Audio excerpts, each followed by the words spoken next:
బీసీలకు bad morning, అందరికీ good morning. ఇక్కడ నిన్న పొలిటికల్ అఫైర్స్ కమిటీ అలాగే కాంగ్రెస్ పార్టీ ముఖ్య నాయకులంతా గాంధీ భవన్లో కూర్చొని 42% రిజర్వేషన్కు జీవసమాధి చేసిరు. మంగళం మారి దింపుడు గల్లెం ఉంటుంది చూడు, అక్కడికి తెచ్చి ఆపిండి ఇప్పుడు ముఖ్యమంత్రి రేవంత్ రెడ్డి గారు. 42% రిజర్వేషన్ ఇవ్వకుండా మేము ఎన్నికల్లోకే రాము, 42% రిజర్వేషన్ బీసీలకు ఇచ్చినాకనే వస్తాం అని డాంబికాలు పలికినటువంటి నాయకులంతా 42% రిజర్వేషన్కు పాడగట్టి ఇప్పుడు కాష్టాల గడ్డ తీసుకుపోతా ఉన్నారు.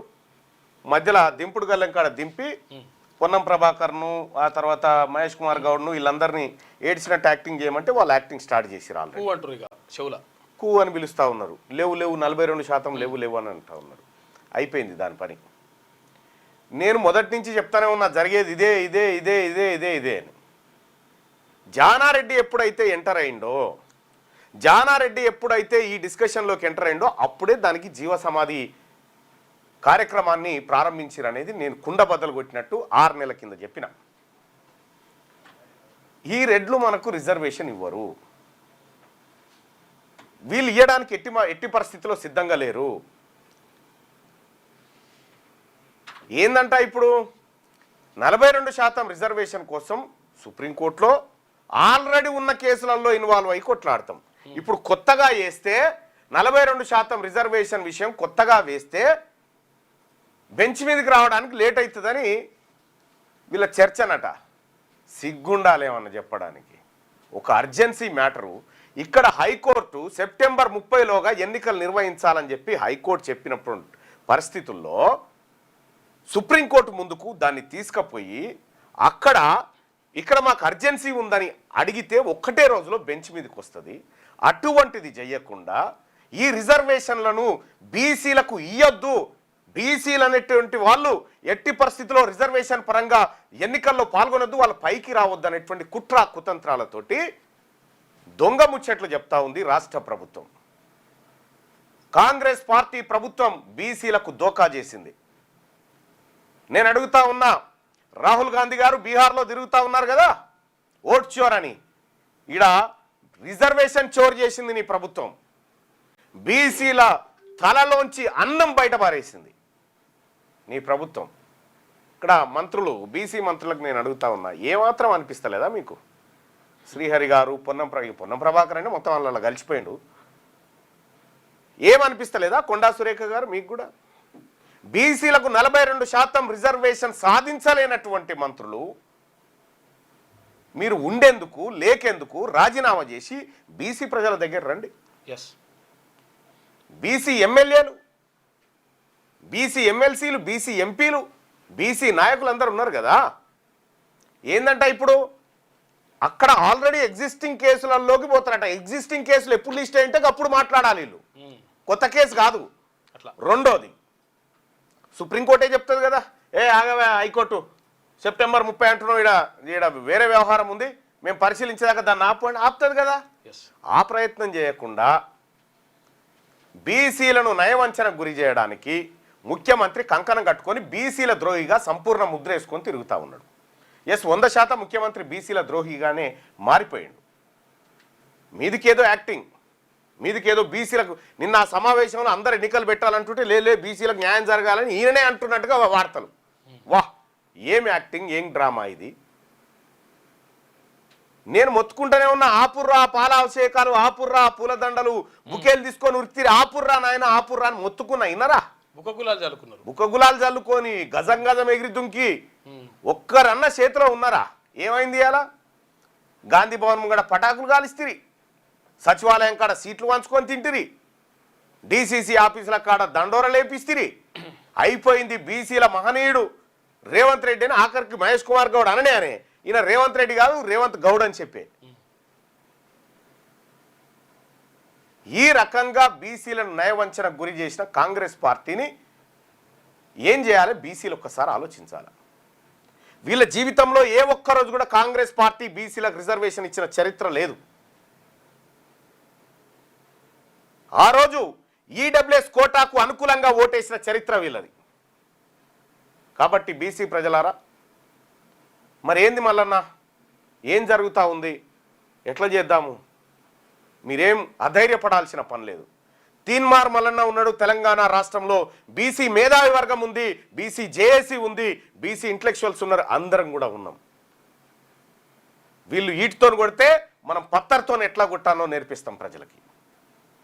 మా కడుపుల మీద కాలు పెట్టి, బీసీల కడుపుల మీద కాలు పెట్టి, కామారెడ్డి డిక్లరేషన్లో 42% రిజర్వేషన్ 6 నెలల్లో ఇస్తామని మోసం చేసి, ఇవాళ మళ్ళీ మంత్రుల కమిటీట 26 తారీఖు వరకల్లా ఈ మంత్రులు చెప్పానట.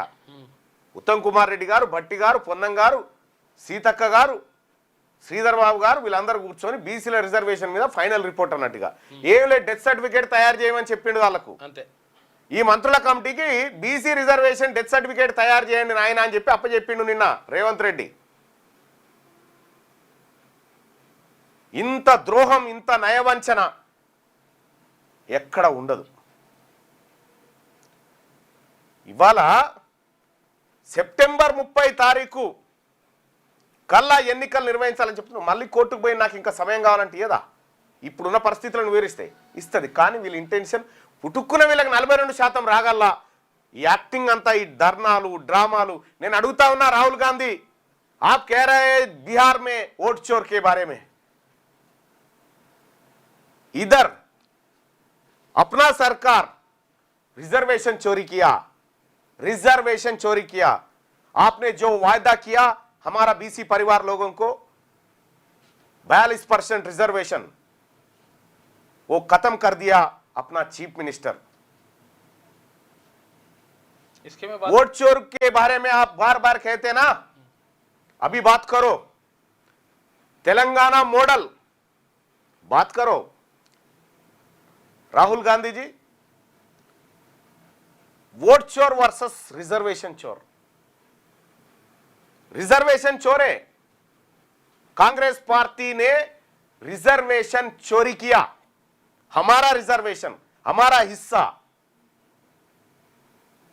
ఇక్కడ బీసీ ప్రజలు అర్థం చేసుకోవాల్సి, నేను మొదటి నుంచి చెప్తానే ఉన్నా, నేను శాసన మండలిలో కూడా మాట్లాడిన ఆ రోజే, బీసీ బిల్లు పెట్టే రోజే, మీకు ఆ వీడియో కూడా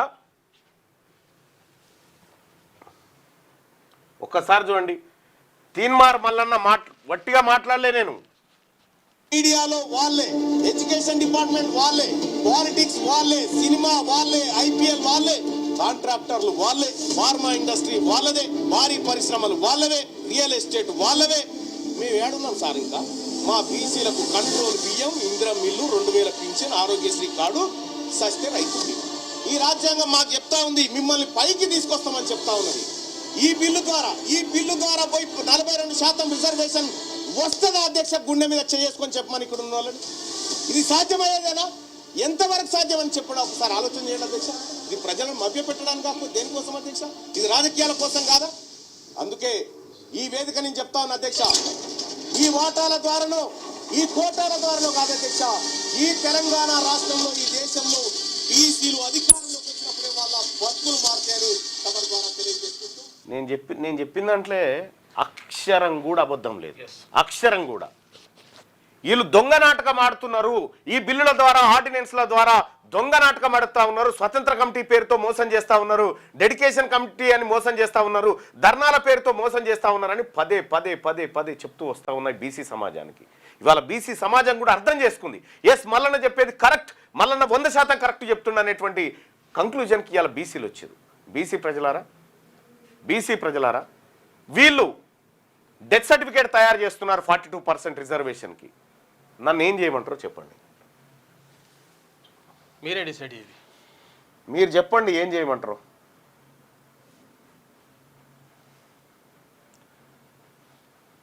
అన్నయ్య, రేవంత్ రెడ్డికి పాలాభిషేకం చేసిన వాళ్ళు ఇప్పుడు చెప్పుల దండ వేయాలి, లేకపోతే మీరే వేసుకొని ఊరేగాలని చెప్పి చెప్తా ఉన్నారు.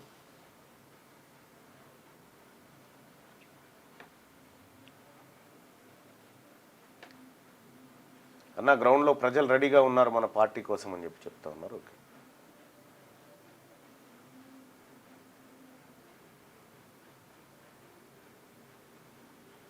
అన్న గుడ్ మార్నింగ్. మనం బీసీ నినాదం అంటూ సంవత్సరం నుంచి పోరాడుతుంటే రేవంత్ రెడ్డి గారేమో వారి టీం సభ్యుల నుండి మన బీసీలకు మభ్యపెట్టి అందుకే ఇప్పుడు బీసీ నినాదాన్ని నీరుగారుస్తున్నాడు. అన్న మీ అందరి డ్రామాలు ఏం చెప్పక ఆయన బీసీ పార్టీ ప్రతి ఊర్లో బీసీ బిడ్డ నిలబెట్టండి దాని దగ్గర నుండి గెలిపించుకున్నాను.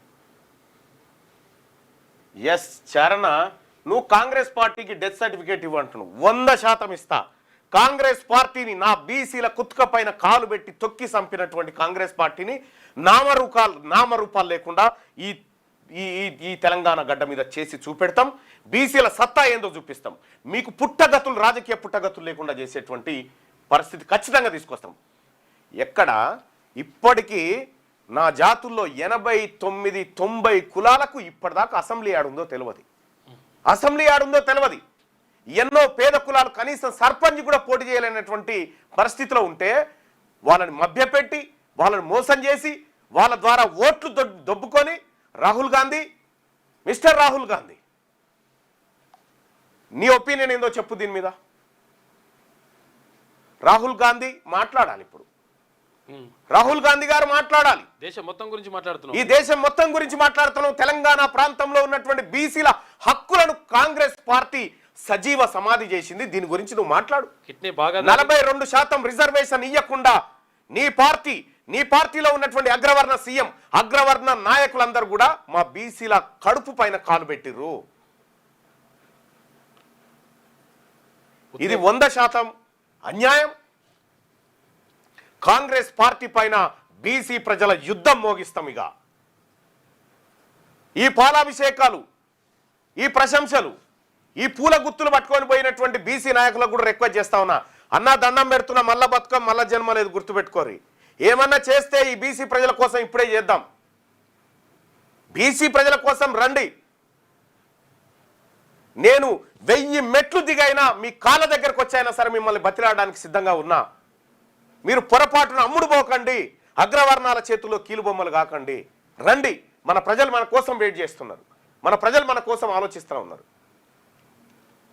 26 తారీఖు నాడు మంత్రులు ఇచ్చే కమిటీ రిపోర్టే బీసీల 42% డెత్ సర్టిఫికేట్. అది 42% రిజర్వేషన్ కు డెత్ సర్టిఫికేట్ రాస్తా ఉన్నారు వాళ్ళు. బీసీ మేధావులందరినీ, బీసీ యువతను, బీసీ ఎవరైతే కవులు, కళాకారులు, ఉపాధ్యాయులు, సింగరేణి కార్మికులు, ఆర్టీసీ కార్మికులు, తెలంగాణ రాష్ట్రంలో ఉన్నటువంటి సమస్త బీసీ నాయకులకు, బీసీ ఉద్యోగస్తులకు అందరికి కూడా చేతులెత్తి దండం పెట్టి చెప్తా ఉన్నా, నవార్ నెవర్. ఇప్పుడు కాకపోతే ఎప్పుడు కాదు. మనము చనిపోయిన తర్వాత కూడా మనకు చరిత్ర ఉండాలి. ఆ చరిత్రలో మనం అందరం కూడా భాగస్వాములుగా ఉండాలి. దయచేసి దండం పెట్టి చెప్తా ఉన్నా. ఇక వీళ్ళ కథ మనకు అర్థమైపోయింది, వీళ్ళ భాగవతం మనకు అర్థమైపోయింది. నువ్వే ఎట్లా పసిగట్టినవు? మళ్ళా ఇది ముందే చెప్పినావు కదా, ఇది 4 నెలల కింద మార్చిలోనే చెప్పినావు కదా ఈ కుట్ర కుతంత్రాల మీద. ఎట్లా అంటే నేను చెప్పే సోదరులారా వినండి. ముఖ్యమంత్రి గారి అసెంబ్లీ స్టేట్మెంట్ మీరు గమనించిరా? అందులో ఎంత ఒత్తిడి ఉన్నా కులగణన చేసిన అనే మాట చెప్పిండు. ఎంత ఒత్తిడి ఉన్నా కులగణన ఎక్కడుంది? ఆ ఒత్తిడి ఎక్కడ? కులగణన చేయొద్దని ధర్నా చేయలే. ఏ పార్టీ కులగణనకు వ్యతిరేకంగా మాట్లాడలే. ఏ పార్టీ కూడా కులగణనను వ్యతిరేకించలే. ఒత్తిడి ఎక్కడి నుంచి వచ్చింది? ఒత్తిడి వచ్చింది జానారెడ్డి అగ్రవర్ణాల నుంచి. ఈ మాట మనకు చెప్పలే. చెప్పకుండా ముఖ్యమంత్రి గారు ఆ రోజే బీసీల పట్ల విషాన్ని నింపుకొని తయారై ఉన్నాడు. కాబట్టి బీసీ ద్రోహులైనటువంటి వీళ్ళని, బీసీ నయవంచకులైనటువంటి వీళ్ళని రాజకీయంగా సమాధి చేస్తే తప్ప బీసీలకు బతుకులు మారాయి. బీసీ ప్రజలారా తేలిపోయింది. శత్రువు ఎవడో చెప్పిన, నేను శత్రువుకు మనకు మధ్యలో గీత గీసిన. శత్రువు అక్కడ ఉన్నాడు, మనం ఇక్కడ ఉన్నాడని చెప్పిన. ఇన్నేళ్ల దశాబ్దాల పోరాటంలో బీసీల శత్రువు ఎవడో గీత గీసి వాడిని అవతలకి నిలబెట్టి నీ ఓటే వద్దుపు అని చెప్పిన. ఇవాళ యువతల వైపు బీసీలను నిలబడ్డం, బరిగీసి ఈ యుద్ధం చేయాల్సిందే. పార్టీలు బీటీలన్నీ వదిలేసేది. పార్టీలు, వివిధ పార్టీలలో ఉన్నటువంటి బీసీ నాయకుల ఏ పార్టీ లేదు. మనమంతా ఒక్క తల్లి పిల్లలం.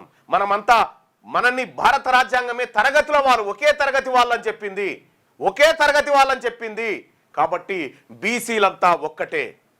బీసీల పేరు మీద బీసీలకు పార్టీ పరంగా ఇవ్వాలి అని డిమాండ్ చేసే బీసీ ద్రోహులు ఎవరైతే ఉన్నారో వాళ్ళ దిష్టి బొమ్మలు తగలబెట్టండి. ఇంత నయవంచన ఇంత మోసమా? మాట్లాడరా? ఎన్ని రోజులు బతుకుదాం అనుకుంటారు భూమి మీద? ఎన్ని రోజులు బతుకుతారు ఇంకా? ఇది తేల్చుకోవాల్సినటువంటి యుద్ధం. 26 తారీఖు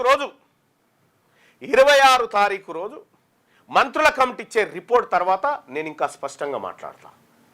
ఆ రోజు కార్యాచరణ చెప్తా. ఎల్లుండే ఈలోపు కొన్ని కార్యక్రమాలు ఉన్నాయి, పార్టీకి సంబంధించినటువంటి కార్యక్రమాలు అవి ఉన్నాయి. ఆ కార్యక్రమాల్లో వీళ్ళని నమ్మకనే నేను నా పనిలో ఉన్నా. వీళ్ళని నమ్మలే, వీళ్ళ జోలికి పోలే.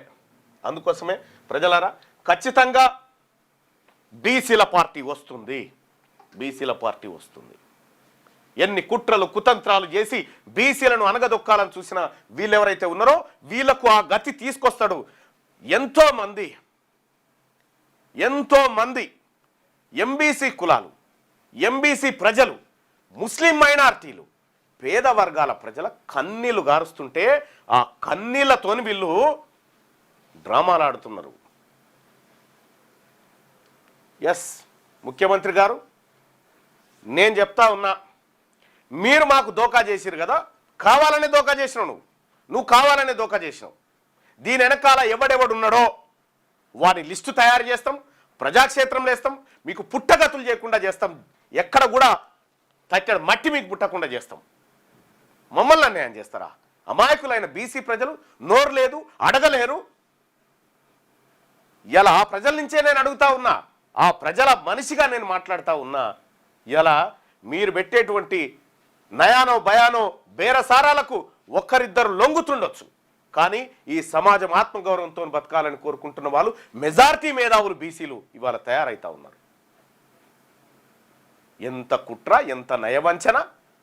స్వతంత్ర కమిటీ, డెడికేట్ కమిషన్, ఆడికి పోయి ఢిల్లీకి పోయి ధర్నాలు, రైళ్లు కట్టకపోడు, పూలదండలు. నేను అడుగుతా ఉన్నా, ముఖ్యమంత్రి గారు, మీ మన్మన్ మీద ఒట్టే చెప్పు, ఇయ్యాలన్న ఉద్దేశం నీకుండేనా?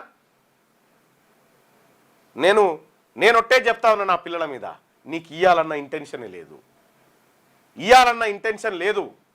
నువ్వు కరుడు కట్టిన రెడ్డివి, నువ్వు కరుడు కట్టినటువంటి బీసీ వ్యతిరేకివి, కాబట్టి నువ్వు ఇయ్యవు.